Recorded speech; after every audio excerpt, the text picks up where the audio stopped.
அனைவருக்கும் அன்பான வணக்கம். நீங்கள் கேட்டுக்கொண்டிருப்பது கதைகளை. வாசிப்பவர் ஹேமலதா ஜெகநாத். அமரர் கல்கி எழுதிய சிவகாமியின் சபதம் பாகம் 2, அத்தியாயம் 54. சபை கலைந்தது.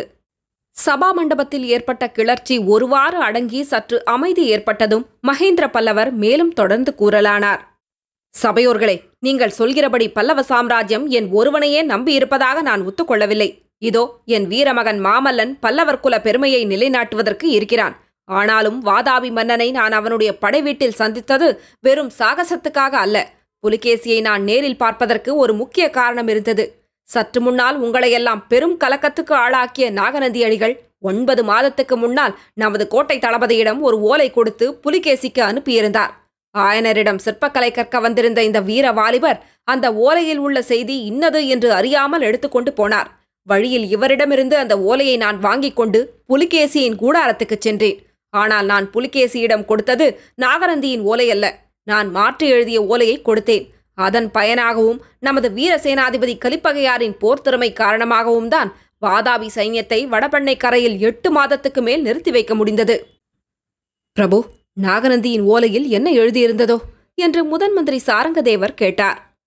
காஞ்சி நகரை போன்ற பாதுகாப்பற்ற நகரம் வேறு இருக்க முடியாது என்றும், வாதாபி சைன்யம் வழியில் எங்கும் தங்காமல் நேரே காஞ்சிக்கு வந்து சேர வேண்டுமென்றும், 3 நாளில் காஞ்சியை பிடித்து விடலாம் என்றும் எழுதியிருந்தது. சபையின் 4 பக்கங்களிலிருந்தும் அப்போது கோபகர்ஜனை முழக்கங்கள் ஒருமிக்க எழுந்து ஒலி செய்தன. சக்கரவர்த்தி கையமர்த்தி கூறினார், நாகநந்தி அச்சமயம் எழுதியிருந்தது முற்றும் உண்மை. அப்போது வாதாபியின் பெரும் சைன்யம் நேரே காஞ்சிக்கு வந்திருந்தால் 3 நாளைக்கு மேல் நாம் எதிர்த்து நின்றிருக்க முடியாது. சளுக்கரின் 15,000 போர் யானைகளிலே ஒரு 15 யானைகள் நமது கோட்டை கதவுகளையெல்லாம் தகர்த்தெறிந்திருக்கும். அப்போது வைஜெயந்தி பட்டணத்துக்கு நேர்ந்த கதி காஞ்சிக்கும் நேர்ந்திருக்கும். சபையோர்களே, கதம்பகுல மன்னர்கள் வாழையடி வாழையாக வாழ்ந்து அரசு செலுத்திய வைஜெயந்தி பட்டணம் இருந்த இடத்திலே இப்போது கரியும் சாம்பலும் மேடிட்டிருப்பது உங்களுக்கு தெரியுமல்லவா? சபையில் மறுபடியும் வியப்பொலிகளும் இரக்க குரல்களும் எழுந்தன. மகேந்திர பல்லவர் மீண்டும் தொடர்ந்து சொன்னார், இந்த காஞ்சி மாநகரம் உலகம் உய்ய அவதரித்த புத்த பகவானுடைய காலத்திலிருந்து 1000 வருஷமாக சீரும் சிறப்பும் பெற்று விளங்குகிறது. கல்வியிற் கரையில்லாத காஞ்சி மாநகரம் என்று நமது புலவர் பெருமான் திருநாவுக்கரசரால் பாடப்பெற்ற இந்த திருநகரின் புகழானது சீன தேசம், சாவகத்தீவு, யவனர் நாடு, ரோமபுரி ஆகிய தூர தூர தேசங்களிலெல்லாம் நெடும் காலமாக பரவியிருக்கிறது. இப்பேற்பட்ட நகரம் என்னுடைய காலத்தில் அழிந்தது என்னும் அபகீர்த்தியை நான் அடைய விரும்பவில்லை. இந்த காஞ்சி நகரை பாதுகாப்பதுதான் என்னுடைய முதற்கடமை. அந்த கடமையை நிறைவேற்றுவதற்கு நீங்கள் என்னுடன் ஒத்துழைப்பீர்களா? இவ்வாறு சக்கரவர்த்தி கேட்டபோது சபையினர் ஒருமுகமாக அப்படியே அப்படியே என்று கோஷித்தார்கள். சக்கரவர்த்தி மறுபடியும் கையமர்த்தி, இந்த யுத்தம் நேர்ந்ததற்கு மூல காரணம் இன்னது என்று உங்களுக்கு தெரிவித்தேன். இது என்னால் நேர்ந்த யுத்தம். ஆகையால் என் போக்கில் இதை நடத்தி முடிப்பதற்கு உங்களிடம் அனுமதி கோருகிறேன் என்றார். அப்படியே என்று மீண்டும் சபையில் கோஷம் எழுந்தது. பின்னர் மகேந்திரர் சபையில் பின்வரிசையில் இருந்த தென்பல்லவ நாட்டின் கோட்டத் தலைவர்களை குறிப்பாக பார்த்து, கோட்டைக்குள்ளே இருக்கப் போகும் எங்களை காட்டிலும் கோட்டைக்கு வெளியில் கிராமங்களில் இருக்க வேண்டிய நீங்கள்தான் அதிகமான கஷ்ட நஷ்டங்களுக்கு உள்ளாகும்படி இருக்கும். காஞ்சியை காப்பாற்றுவதற்காக எல்லா கஷ்டங்களையும் பொறுத்துக்கொள்ள நீங்கள் சித்தமாயிருக்கிறீர்களா என்று கேட்க, சித்தம் சித்தம் என்று கோட்டத் தலைவர்கள் ஒரே குரலில் முழங்கினார்கள். நாளை சூரியோதயத்துக்குள்ளே வாதாபி சைன்யம் நமது கோட்டையை நெருங்கிவிடும். அதற்கு முன்னால் நீங்கள் எல்லாரும் நகரை விட்டு வெளியேறிவிட வேண்டும். அவரவர்களுடைய ஊருக்கு விரைந்து செல்ல வேண்டும். காஞ்சி நகர் முற்றுகைக்கு உள்ளாகி இருக்கும்போது உங்களுக்கும் கோட்டைக்குள்ளே இருக்கும் எங்களுக்கும் எவ்வித போக்குவரவும் இராது. கோட்டையை கைப்பற்ற முயன்ற புலிகேசி தோல்வியடையும் போது அவனுடைய கோபத்தை எல்லாம் சுற்றிலும் உள்ள நாட்டுப்புறங்களின் மீது காட்டுவான். அதற்கெல்லாம் நீங்கள் ஆயத்தமாயிருக்க வேண்டும். கோட்டத் தலைவர்களே, நன்றாக யோசித்து சொல்லுங்கள். காஞ்சியை காப்பாற்றுவதற்காக நீங்கள் சகலவிதமான தியாகங்களுக்கும் சித்தமாயிருக்கிறீர்களா? வாதாபி அரக்கர் படையினால் நேரக்கூடிய கொடுமைகளையெல்லாம் பொறுத்து கொள்வீர்களா? நாட்டில் கொடிய பஞ்சம் ஏற்பட்டு மக்கள் பட்டினி கிடந்து மடிய நேர்ந்தாலும் நீங்கள் மனம் கலங்காமல் இருப்பீர்களா என்று சக்கரவர்த்தி கம்பீரமான குரலில் கேட்க, செஞ்சிக்கோட்ட தலைவன் சடையப்ப சிங்கப்பன் எழுந்து நின்று கூறினான், பல்லவேந்திரா, யோசிப்பதற்கு ஒன்றுமில்லை. பல்லவராஜ்யத்தின் மணிமகுடமாக விளங்குவது காஞ்சி மாநகரம். காஞ்சி அழிந்தால் பிறகு யார் உயிரோடு இருந்து என்ன பயன்? காஞ்சி நகரை காப்பாற்றுவதற்காக எந்த விதமான தியாகங்களை செய்யவும் நாங்கள் சித்தமாயிருக்கிறோம். தங்களுடைய சித்தம் எதுவோ அதன்படி நடந்து கொள்கிறோம். நான் கூறியதுதான் இங்கேயுள்ள எல்லாருடைய அபிப்பிராயமும். ஆம் ஆம் என்று கோட்டத் தலைவர்கள் அனைவரும் ஏகமனதாக ஆமோதித்தார்கள். இச்சமயத்தில் சபா மண்டபத்தின் வாசற்புறத்திலிருந்து தூதன் ஒருவன் வந்தான். அவன் சக்கரவர்த்தியை நெருங்கி பணிந்துவிட்டு, கிழக்கு திசையில் ஒரு பெரும் புழுதி படலம் தெரிகிறதென்றும் கடல் புரண்டு வருவது போன்ற பெருமுழக்கம் கேட்கிறதென்றும் தெரியப்படுத்தினான். மகேந்திரர் இடிமுழக்கம் போன்ற குரலில், சபையோர்களே, வாதாபி சைன்யம் வந்துவிட்டது. நம்மில் ஒவ்வொருவரும் தம் வீர சாகசங்களை காரியத்தில் காட்ட வேண்டிய சமயமும் வந்துவிட்டது. அமைச்சர்களே, மந்திரிகளே, இத்துடன் இன்று சபை கலைகிறது. நாளை முதல் முற்றுகை நீடித்திருக்கும் வரையில் ஒவ்வொரு நாள் இரவும் 2ஆம் ஜாமத்தில் இங்கே மந்திராலோசனை சபை கூடும். இப்போது போய் அவரவர்களுடைய காரியங்களை பாருங்கள் என்று கூறியதும் அமைச்சர்களும் மந்திரிமார்களும் துரிதமாக வெளியேறினார்கள். கோட்டத் தலைவர்களே, நீங்கள் சற்று முன் கொடுத்த வாக்குறுதியினால் மிக்க சந்தோஷமடைந்தேன். அந்த வாக்குறுதியை மட்டும் நீங்கள் நிறைவேற்றி வைத்தால் புலிகேசியை கட்டாயம் வென்று ஜெயக்கொடி நாட்டுவேன் என்று கூறி தளபதி பரஞ்சோதியை பார்த்து, தளபதி, இவர்களை தெற்கு கோட்டை வாசலுக்கு அழைத்துக் கொண்டு போங்கள். இவர்கள் அகழியை தாண்டிச் சென்றதும் பாலத்தை உடைத்து எறிந்துவிட வேண்டும். மற்றபடி கோட்டை பாதுகாப்பு சம்பந்தமாக நாம் தீர்மானித்தபடி காரியங்கள் செய்கிறீர்கள் அல்லவா என்று கேட்க, ஆம் பிரபு, தெற்கு வாசலை தவிர மற்ற 3 வாசல்களையும் முழுதும் அடைத்தாகிவிட்டது. பாலங்களையும் தகர்த்தாகிவிட்டது. மதில் சுவரின் மேல் வரிசையாக 10,000 வீரர்கள் வேலும் கையுமாய் ஆயத்தமாயிருக்கிறார்கள் என்றார் தளபதி பரஞ்சோதி. பரஞ்சோதியும் கோட்டத் தலைவர்களும் சென்ற பிறகு சபா மண்டபத்தில் சக்கரவர்த்தியும் மாமல்லரும் மட்டும் தனித்திருந்தார்கள். மாமல்லரின் முகம் உற்சாகமின்றி வாட்டமுற்றிருந்தது. சக்கரவர்த்தி மாமல்லர் அருகிலே சென்று அவருடைய தோளின் மீது கையை வைத்து, மாமல்லா, இந்த யுத்தத்தை என் போக்கிலேயே நடத்த எனக்கு நீயும் அனுமதி கொடுக்கிறாயல்லவா என்று கேட்டார். அப்பா, என்னை ஏன் கேட்கிறீர்கள்? உங்கள் விருப்பம் எதுவோ அதுவே எனக்கும் சம்மதம் என்றார் மாமல்லர். சந்தோஷம் குமாரா, அரண்மனைக்கு போய் உன் தாயாரிடம் நான் பத்திரமாய் வந்து சேர்ந்து விட்டதை சொல்லு. பொழுது விடுவதற்குள் இன்னும் ஒரு முக்கியமான காரியம் நான் செய்ய வேண்டியிருக்கிறது. அதையும் முடித்துவிட்டு அரண்மனைக்கு வந்து சேர்கிறேன் என்று கூற மாமல்லர் அந்தப்புரத்தை நோக்கிச் சென்றார். சக்கரவர்த்தியோ அரண்மனை வாசலில் ஆயத்தமாய் நின்ற குதிரை மீதேறி ராஜவிகாரத்தை நோக்கி விரைந்தார். அத்தியாயம் 55. முற்றுகை தொடங்கியது. மறுநாள் சூரியோதயமாகும் சமயத்தில் கமலி தன்னுடைய வீட்டுத் திண்ணையில் கவலை தோய்ந்த முகத்துடன் உட்கார்ந்திருந்தாள். இரவெல்லாம் கண் விழித்தபடியாலும் கண்ணீர் விட்டபடியாலும் அவளுடைய கண்கள் வீங்கியிருந்தன. கண்ணபிரான் தகப்பனார் அவள் அருகில் உட்கார்ந்து ஆறுதல் மொழிகள் சொல்லிக் கொண்டிருந்தார்.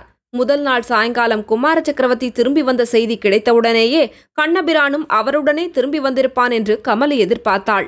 புள்ளலூர் போரில் வெற்றி மாலை சூடிய வீரரை வரவேற்க நகர மாந்தரெல்லாம் திரண்டு போன போது கண்ணபிரானின் தந்தை தாம் போய் கண்ணனை அழைத்து வருவதாக சொல்லிவிட்டு போனார்.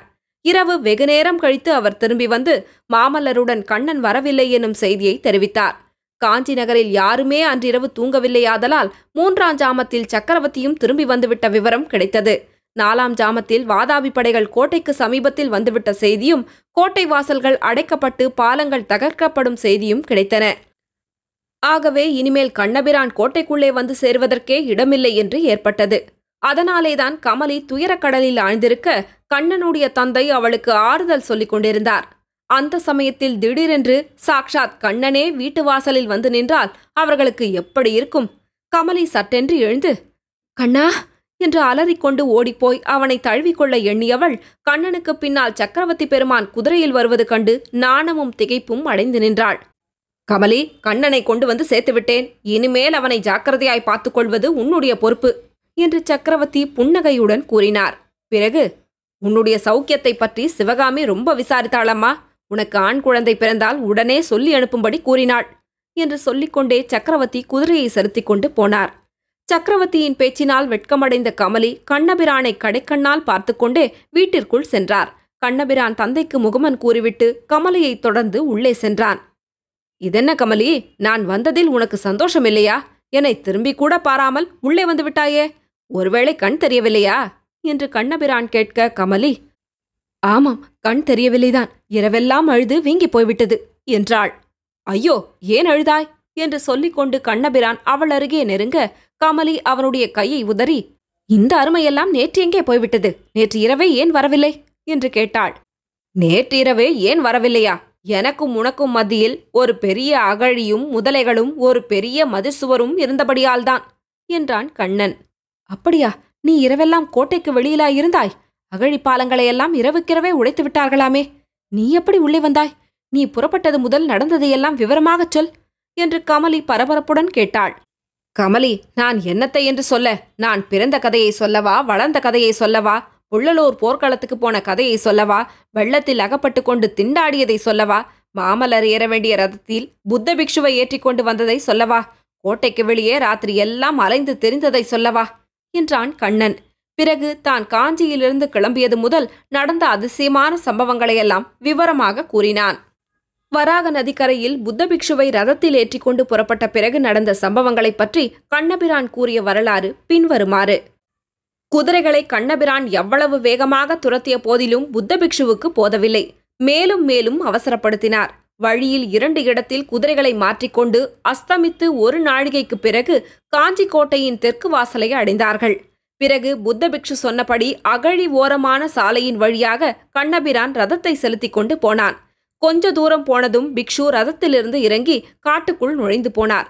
சற்று நேரத்துக்கெல்லாம் அகழியில் படகு செல்லும் சப்தம் கேட்கவே கண்ணபிரான் அந்த திசையில் கூர்ந்து நோக்கினான். அப்போதுதான் கீழ்வானத்தில் சந்திரன் உதயமாகியிருந்தது. நீண்டு பறந்த மரநிழல்களுக்கு மத்தியில் ஆங்காங்கு ஊடுருவி வந்த நிலாக்கிரணங்களின் சஞ்சல ஒளியில் அகழியில் ஒரு படகு போவதும் அதில் 2 பிக்ஷுக்கள் இருப்பதும் கண்ணபிரானுக்கு தெரிந்தன. படகு அக்கறைக்கு சென்றதும் இருவரும் இறங்கினார்கள். கோட்டை மதிலின் சுவரோரமாக சென்றார்கள். திடீரென்று இருவரும் மாயமாக மறைந்தார்கள். கண்ணபிரான் நெடுநேரம் வரை அங்கேயே காத்திருந்தான். என்ன செய்கிறதென்று அவனுக்கு புரியவில்லை. அவர்கள் எப்படி மறைந்திருப்பார்கள் என்று மூளையை செலுத்தி தீவிரமாக யோசனை செய்தான். ஒருவேளை கோட்டை சுவரில் இரகசிய வழி இருக்குமோ என்ற எண்ணம் தோன்றியதும் அவனுடைய உள்ளம் கலங்கியது. புத்த பிக்ஷு தன்னை அங்கேயே இருக்க சொல்லியிருப்பதால் எப்படியும் திரும்பி வருவார் என்றும் அப்போது ரகசியத்தை கண்டுபிடிக்கலாம் என்றும் எண்ணி கோட்டைச் சுவரில் அவர்கள் மறைந்த இடத்தில் வைத்த கண்ணை வாங்காமல் உற்று பார்த்து கொண்டிருந்தான். எப்படியோ அவனை அறியாமல் தூக்கம் வந்து கண்ணை அறுந்துவிட்டான். திடீரென்று அவன் கண் விழித்த போது தூரத்தில் கடல் குமுறி புரண்டெழுந்து வருவது போன்ற பயங்கரமான சப்தம் கேட்டது. முன்னொரு சமயம் ஏரி உடைத்துக்கொண்டு வெள்ளம் வந்த சப்தத்தை அவன் கேட்டிருக்கிறபடியால் மிக பீதியடைந்தவனாய் பரபரப்புடன் ஒரு மரத்தின் மேல் ஏறி சப்தம் வந்த திசையை நோக்கினான். வெகு தூரத்தில் வெண்ணிலாவின் ஒளியில் யானைகளும் குதிரைகளும் குடைகளும் கொடிகளும் வேல்களும் வாள்களுமாய் திரண்டு வந்த சேனா சமுத்திரத்தை கண்டான். வாதாபி சைன்யந்தான் அது என்று தெரிந்து கொண்டு எப்படியாவது கோட்டைக்குள் புகுந்துவிட வேண்டும் என்று தீர்மானித்து ரதத்தை அவசரமாக செலுத்திக் கொண்டு தெற்கு கோட்டை வாசலை அணுகினான். கண்ணபிரான் சத்தம் போட்டு கோட்டை காவலாளிகளை அழைத்ததில் ஒன்றும் பலனில்லை. சற்று நேரம் அங்கேயே தயங்கி நின்ற பிறகு ஒரு யோசனை உதித்தது. புத்த பிக்ஷுக்கள் புகுந்த ரகசிய வழி ஒருவேளை தேடினால் கிடைக்கும், அதன் வழியாய் கோட்டைக்குள் போய்விடலாம் என்று ஆசையுடன் திரும்பி அதே இடத்துக்கு வந்து சேர்ந்தான். அகழியை எப்படி கடப்பது என்ற கேள்வி ஏற்பட்டது. நீந்தி போகலாம் என்று நினைத்ததும் அகழியில் 100கணக்கான முதலைகள் இருப்பது நினைவு வந்து கதி கலங்கிற்று. இதற்குள்ளாக படைகள் வரும் முழக்கம் இன்னும் நெருங்கி கேட்கலாயிற்று. முதலைகளுக்கு இரையானாலும் ஆகலாம், எதிரிகளிடம் சிக்கக்கூடாது என்று எண்ணி கண்ணபிரான் அகழியில் இறங்க தீர்மானித்த போது திடீரென்று கோட்டை மதிலின் எதிரே ஒரு கதவு திறந்து துவாரம் காணப்பட்டது. அதற்குள்ளிருந்து இளம் புத்த பிக்ஷு ஓடி வருவது தெரிந்தது. கண்ணபிரான் சட்டென்று மரத்தின் பின்னால் மறைந்து கொண்டார்கள். இளம் பிக்ஷு படகு ஏறுவதையும் இக்கரைக்கு அதை செலுத்தி வருவதையும் பார்த்து கொண்டிருந்தான். அப்போது கண்ணபிரானுடைய மூளை தீவிரமாக வேலை செய்தது. இளம் பிக்ஷு கரையில் இறங்கியவுடனே படகை தண்ணீரில் கவிழ்க்கப் போவதை பார்த்ததும் கண்ணன் பாய்ந்து வந்து அதை தடுத்து இளம் பிக்ஷுவையும் தூக்கி படகில் போட்டுக்கொண்டு தானும் ஏறினான். மெதுவாக படகை அக்கறைக்கு கொண்டு போய் சேர்த்தான். சுவரில் திறக்கப்பட்ட துவாரம் அப்படியே இருந்தது.